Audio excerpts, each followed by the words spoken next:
Hello friends, welcome to in your channel Y2RGSSC। आज हम लोग इस वीडियो के माध्यम से संवत समझेंगे। संवत में मेनली दो संवत पढ़ेंगे, शक संवत और विक्रम संवत। जानेंगे कि इनकी शुरुआत किस वंश के राजाओं द्वारा कब की गई, क्यों हुई और आखिर यही दो संवत क्यों इतनी प्रसिद्ध है। जानेंगे कि इस संवत की वर्ष यानी जो हम लोग आज अंग्रेजी वर्ष यानी ग्रिगोरियन कैलेंडर के अनुसार माह जनवरी से दिसंबर तक यूज कर रहे हैं, उसके अनुसार शक संवत और विक्रम संवत के वर्ष निकालना सीखेंगे। साथ ही साथ देखेंगे कि एग्जाम की व्यू से ये कितने इंपॉर्टेंट है, किस तरह के क्वेश्चन बनते हैं और एग्जाम के व्यू से कौन से पॉइंट इंपॉर्टेंट है। साथ ही साथ देखेंगे कि हम लोग अभी के जनरेशन में कौन से संवत का यूज कर रहे हैं, उपयोग कर रहे हैं और जिस समय हमारा भारत आजाद हुआ था, हमारा संविधान तैयार हुआ था, उस समय किस संवत का उपयोग किया जाता था। तो चलिए संवत को हम लोग मेनली दो संवत, विक्रम संवत और शक संवत, दोनों को कंपेयर करके समझते हैं। सबसे पहले देखें कि विक्रम संवत। विक्रम संवत की शुरुआत 58 ईसा पूर्व हुई थी, जबकि शक संवत की शुरुआत 78 ईस्वी में हुई थी। यहाँ हम लोग देख रहे हैं कि विक्रम संवत में ईसा पूर्व की बात कर रहा है, जबकि शक संवत में ईस्वी की बात हो रही है। तो आमतौर पर हम लोग समझ रहे हैं कि ईसा पूर्व और ईस्वी सबसे पहले समझते हैं। हम लोग जानते हैं कि ईसा पूर्व और ईस्वी यानी ईसा मसीह के जन्म के ठीक पहले का जो भी वर्ष, जितने वर्ष आएंगे वो ईसा पूर्व कहलाएंगे और ईसा मसीह के जन्म के जो भी वर्ष, जितने वर्ष आएंगे वो ईस्वी यानी सन कहलाएंगे। यहाँ पे हम लोग ईसा जन्म मान लेते हैं, यानी यहाँ से जो भी वर्ष पीछे जाएंगे, जितना वर्ष पहले जाएंगे वो ईसा पूर्व कहलाएंगे और इनके जन्म के जितना भी वर्ष आगे जाएंगे फॉरवर्ड वाइस्ट में तो वो ईस्वी कहलाएंगे यानी सन कहलाएंगे। यानी अगर ये विक्रम संवत में 58 ईसा पूर्व की बात कर रहा है, यानी आमतौर पर हम लोग अंग्रेजी कैलेंडर में संवत विक्रम के अनुसार निकालने के लिए 57 वर्ष ही लेते हैं। 57 वर्ष क्यों लेते हैं ये हम लोग इसी वीडियो में आगे समझेंगे। तो आमतौर पर यहाँ पे हम लोग देख सकते हैं कि शक संवत और विक्रम संवत के अनुसार ये आगे 78 वर्ष की बात कर रहा है, जबकि विक्रम संवत 58 वर्ष पीछे की बात कर रहे हैं। यानी आमतौर पर यहाँ पे 58 प्लस 78 यानी 135 वर्ष। ये भी कह सकते हैं कि विक्रम संवत और शक संवत के बीच 135 वर्ष का डिफरेंस है, अंतर है। इतना समझ गए। अब हम लोग समझते हैं विक्रम संवत की शुरुआत 58 ईसा पूर्व में किस राजा द्वारा किया गया था। सबसे पहले देखते हैं उज्जैन के सम्राट विक्रमादित्य द्वारा शकों पर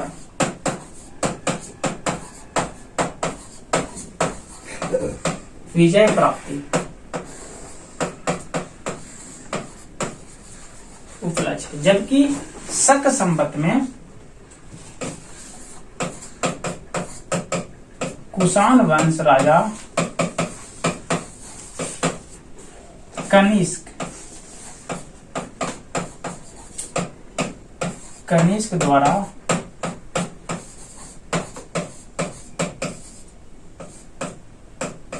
अपनी गद्दी बैठने। यानी हम लोग यहाँ से समझ सकते हैं कि विक्रम संवत की शुरुआत 58 ईसा पूर्व में उज्जैन के सम्राट विक्रमादित्य द्वारा शकों पर विजय प्राप्ति के उपलक्ष्य में इस संवत की शुरुआत किया गया था, जबकि शक संवत की शुरुआत कुषाण वंश के राजा कनिष्क द्वारा अपने गद्दी पर बैठने के उपलक्ष्य में शुरू किया गया था। यहाँ पर एग्जाम के व्यू से 2-3 क्वेश्चन बहुत इंपॉर्टेंट है। अगर जब पूछेगा विक्रम संवत की शुरुआत तो ये 58 ईसा पूर्व हो जाएगा, शक संवत की शुरुआत 78 ईस्वी हो जाएगा।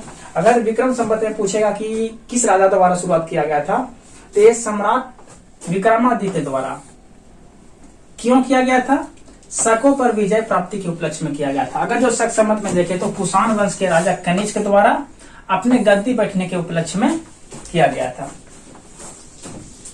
अब हम लोग समझ गए। अब हम लोग देखते हैं कि विक्रम संवत को एक और नाम से जाना जाता है, जिसका नाम है मालवा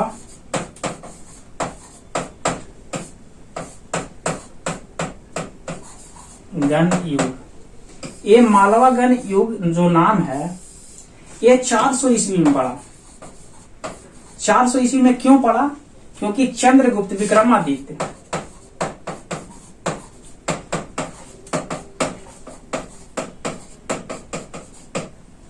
द्वारा मालवा विजय उपलक्ष्य, यानी मालवा गण युग विक्रम संवत का दूसरा नाम 400 ईसा पूर्व में चंद्रगुप्त विक्रमादित्य द्वारा मालवा पर विजय प्राप्ति के उपलक्ष्य में ये नाम रखा गया था। मालवा पर विजय प्राप्ति की अगर जो बात करें तो जो शक पर जो विजय प्राप्ति हुआ था, अगर जो शक वंश, शक क्या है यहाँ पे वंश है, जिस तरह शक वंश है वहां पे कुषाण वंश है, कुषाण वंश शक वंश की बात करें तो ये पूरा यवन साम्राज्य की बात हो रही है। यवन साम्राज्य में माने तो भारत की यवन साम्राज्य पर जो विदेशी आक्रमणकारियों ने हर एक तरह के वंश आए थे अपने क्रमानुसार, जिस तरह हिंद यूनानी आए, शक आए, पल्लव आए, कुषाण आए, उसी तरह यहाँ पे वंश की बात कर रहा है। तो जिस समय शक पर जब विजय प्राप्त किया था विक्रमादित्य द्वारा, तो जो विजय प्राप्त करने के बाद जो भी क्षेत्रफल पर अपना हासिल कब्जा किया था वो आमतौर पर ज्यादा उपयोगी के लिए ये मालवा प्रदेश में था। मालवा उस पर ज्यादा उपयोग था और अंततः पूरा मालवा पर अधिकार चंद्रगुप्त विक्रमादित्य द्वारा कर लिया गया। इसी वजह से मालवा गण युग का इसका नाम पड़ा। अब हम लोग आगे समझेंगे कि दोनों में अंग्रेजी कैलेंडर यानी ग्रिगोरियन कैलेंडर। सबसे पहले देखते हैं हम लोग ग्रिगोरियन कैलेंडर क्या है।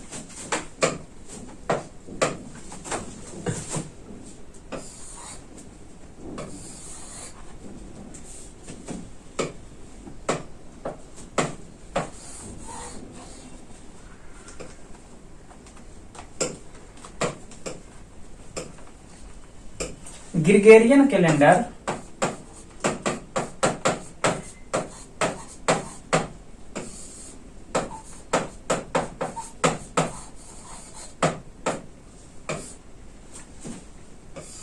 ग्रिगोरियन कैलेंडर के अनुसार जो हम लोग इंग्लिश महीना जिस तरह हम लोग जनवरी से दिसंबर तक उपयोग करते हैं, जानते हैं, अंग्रेजी ईस्वी जो जानते हैं हम लोग, उसी को ग्रिगोरियन कैलेंडर कहा जाता है। ग्रिगोरियन कैलेंडर सब अभी तक विश्व का सबसे पुराना कैलेंडर है, जिसकी महीना एक वर्ष में 12 होते हैं। कौन कौन से होते हैं? जनवरी, फरवरी,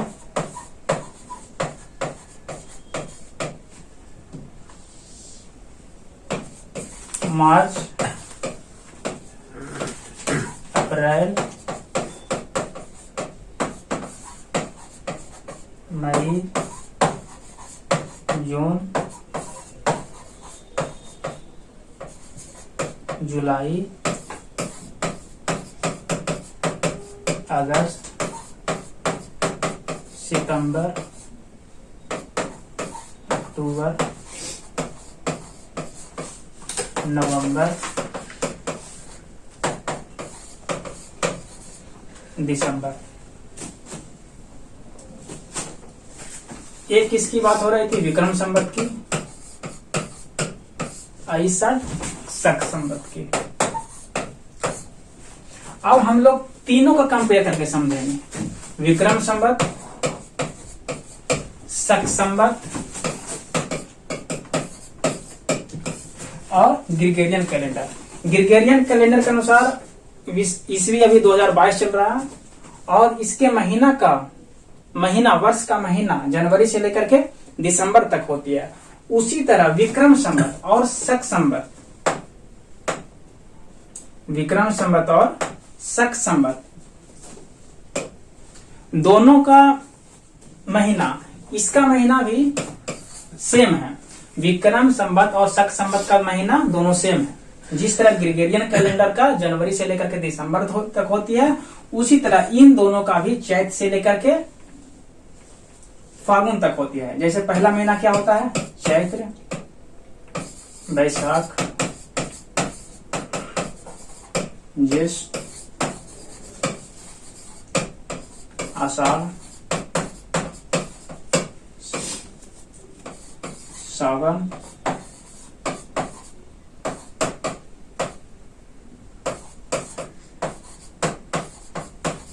भादो,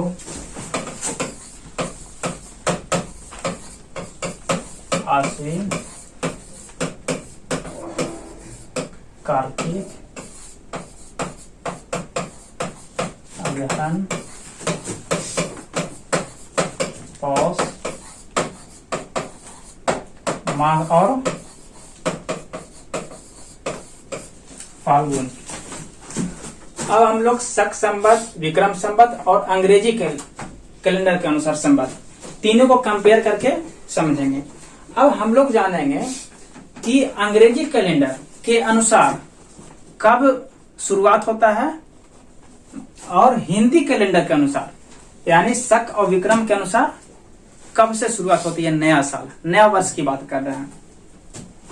तो सबसे पहले जानेंगे कि महीना में 2 पक्ष होते हैं। दोनों पक्ष 15 दिन का होता है, यानी महीना 30 दिन का होता है। तो पहला पक्ष 15 दिन का और दूसरा पक्ष पहला दिन का। सबसे पहले जानेंगे कि एक शुक्ल पक्ष होता है और एक कृष्ण पक्ष होता है। यानी अमावस्या के ठीक बाद 15 दिन का जो समय होता है वो कृष्ण पक्ष होता है, जबकि पूर्णिमा के ठीक बाद जो 15 दिन का समय होता है वो पक्ष आपका शुक्ल पक्ष कहलाता है। यानी शक विक्रम संवत में पूर्णिमा के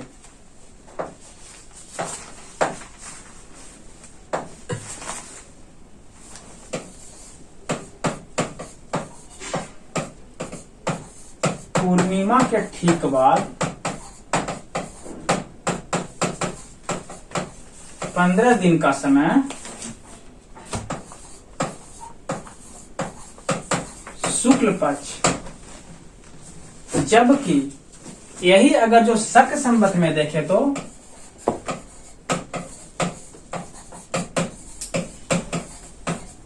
अमावस्या के बाद यानी 15 दिन का समय ये आपका कहलाएगा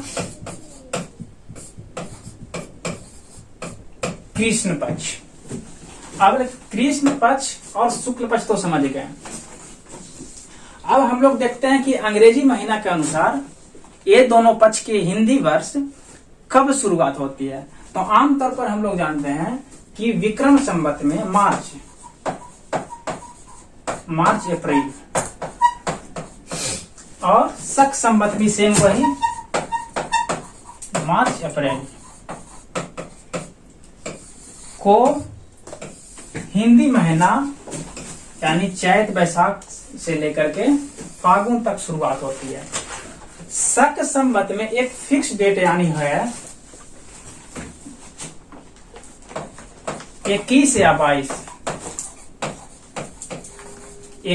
या 22 मार्च को हिंदी महीना यानी चैत से शुरुआत होती है। यानी अगर जो लीप ईयर रहा तो 21 मार्च को और लीप ईयर नहीं रहा तो 22 मार्च को शुरुआत होती है। उसी तरह मार्च या अप्रैल किसी महीना विक्रम संवत के अनुसार हिंदी महीना चैत से शुरुआत होती है। अगर जो इस वर्ष अंग्रेजी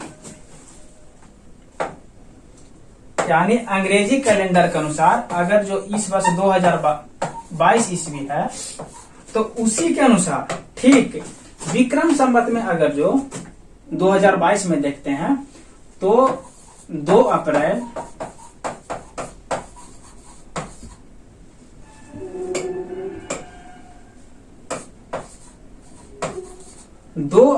2022 से हिंदी महीना शुरुआत हुई थी। वही अगर जो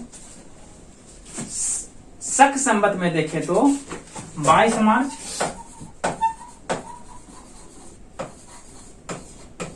2022 से हिंदी महीना यानी चैत की शुरुआत हुई थी।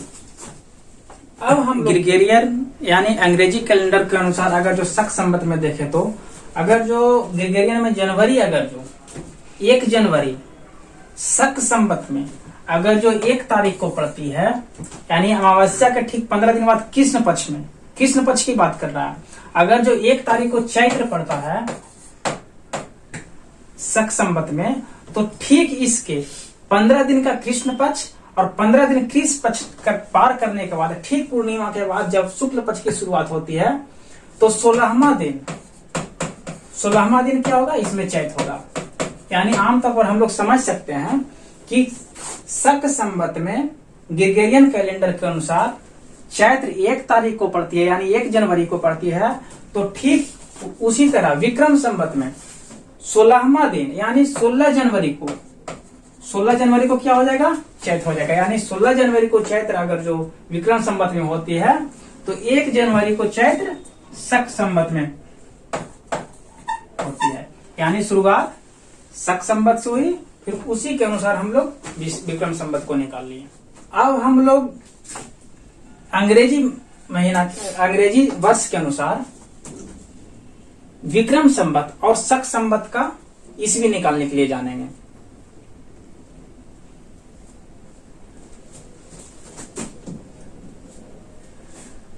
सबसे पहले अगर जो हम ऊपर में देखे थे, यानी संवत में देखे थे कि ये ईस्वी से 58 ईसा पूर्व की बात कर रहा था, जबकि शक संवत में ईस्वी के 78 वर्ष बाद की बात कर रहा था, 135 वर्ष का अंतर था। वही अगर जो हम लोग 2022 में देखें, अगर जो 2022 के अनुसार अंग्रेजी कैलेंडर 2022 के अनुसार शक संवत में अगर जो शक संवत का वर्ष निकालना जानेंगे तो इसमें 78 वर्ष बाद की बात कर रहा था। यानी इसमें 78 वर्ष क्या करना है, घटा देना है। वही अगर जो विक्रम संवत में देखे तो 58 ईसा पूर्व की बात कर रहा था, यानी ईसा मसीह के जन्म के 58 वर्ष पहले की बात कर रहा था। तो इसमें 57 वर्ष क्या करेंगे, जोड़ देंगे।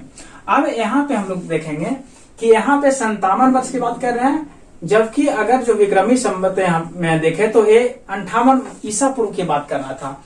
तो क्यों यहाँ पे 57 और 58 की मामला है, क्योंकि जब शुक्ल पक्ष स्टार्ट होता है पूर्णिमा के ठीक बाद, तो ये मार्च अप्रैल से लेकर के दिसंबर तक ही वैलिड है। ये भी मार्च अप्रैल से लेकर के दिसंबर तक ही वैलिड है। लेकिन अगर जो यही हम अगर जो जनवरी लेंगे यानी मार्च से पहले लेंगे तो 1 वर्ष का क्या हो जाएगा, अंतर हो जाएगा। इसी वजह से यहाँ पे हम लोग 57 लेकर के चलते हैं। लेकिन अगर जो यही हम शक संवत में देखें तो 78 लेकर के चलते हैं। तो अगर जो 2022 अंग्रेजी कैलेंडर के अनुसार देखें तो 1944 ईस्वी, जबकि एक कितना आ जाएगा 2079।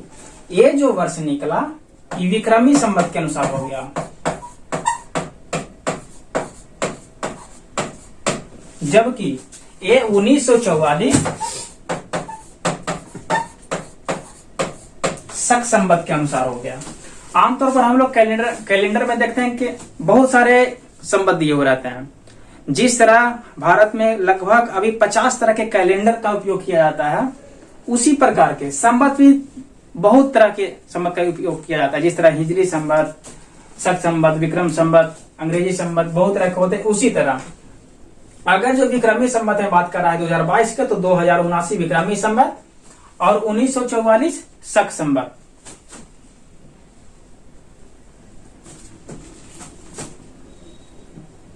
अब हम लोग देखें कि हम लोग किस संवत का उपयोग करते हैं। हम लोग आजकल यानी 1957 के बाद हम लोग शक संवत का उपयोग करते हैं। 1957 से पहले यानी आजादी के समय से, यानी भारत आजाद हुआ तब से या संविधान बन रहा था उस समय से हम लोग किस संवत का उपयोग करते थे, विक्रमी संवत का। जिस तरह हमारे संविधान 26 नवंबर 1949 को बनकर तैयार हुआ था, उस संविधान की प्रस्तावना में ही लिखा हुई थी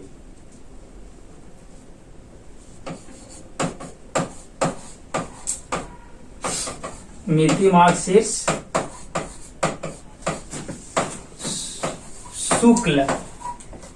शुक्ल सप्तमी 2006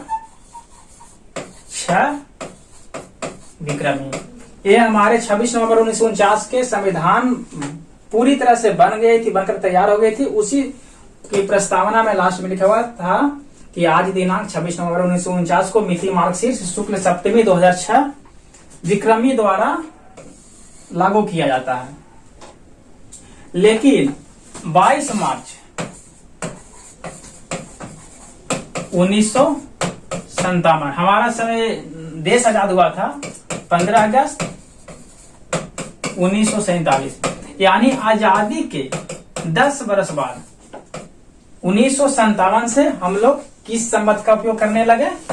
शक संवत का।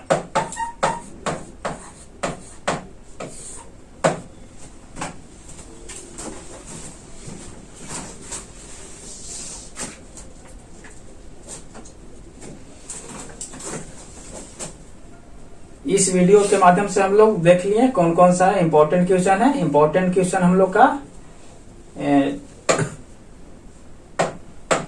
यहाँ पे 58 ईसा पूर्व, यहाँ पे राजा की बात हुई थी, यहाँ पे शकों पर विजय की बात हुई थी, इसमें भी ईस्वी की बात हुई थी, इसमें भी कनिष्क की बात था, कुषाण वंश के राजा जो थे।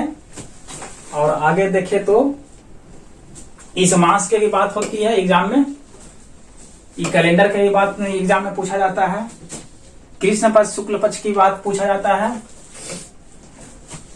और मेन इंपॉर्टेंट यहाँ पे कि हमारा नया जो कैलेंडर जो अपनाया गया, किस दिन और किस तिथि को अपनाया गया, किस संवत का हम लोग उपयोग करते हैं, उसको भी हम लोग समझ लिए। और ये जो है ये हमारी प्रस्तावना की अंत में, यानी 26 नवंबर 1949 को लिखी गई थी प्रस्तावना के अंत में। तो इस वीडियो के माध्यम से हम लोग समझ लिए संवत के बारे में। स्क्रीनशॉट लेना चाहते हैं तो ले सकते हैं।